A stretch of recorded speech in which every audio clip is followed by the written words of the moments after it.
नमस्ते दाइ। मनमा लागेको कुरा भयो। तपाईँले हाम्रो हस्पिटलमा सेवा सुविधा अनि हाम्रो उपचारहरू कस्तो लाग्यो तपाईँ पहिला कति उयो हुनुहुन्थ्यो यसरी तपाईँ कुरा राख्नुहुन्छ भाइ।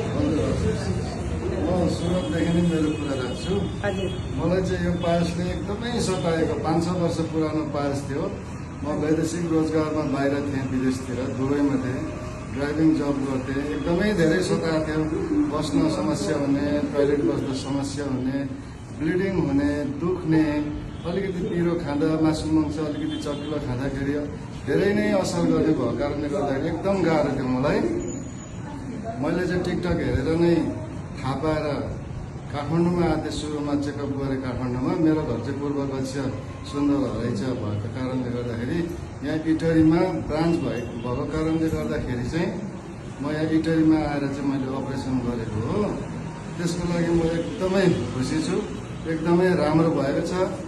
अपरेसन एकदमै सक्सेस भएको छ। त्यसको लागि हवाई हेल्थ सेन्टर हस्पिटललाई एकदमै धन्यवाद दिन चाहन्छु। साथै यहाँको ओनर सिस्टरलाई पनि एकदम धन्यवाद दिन चाहन्छु।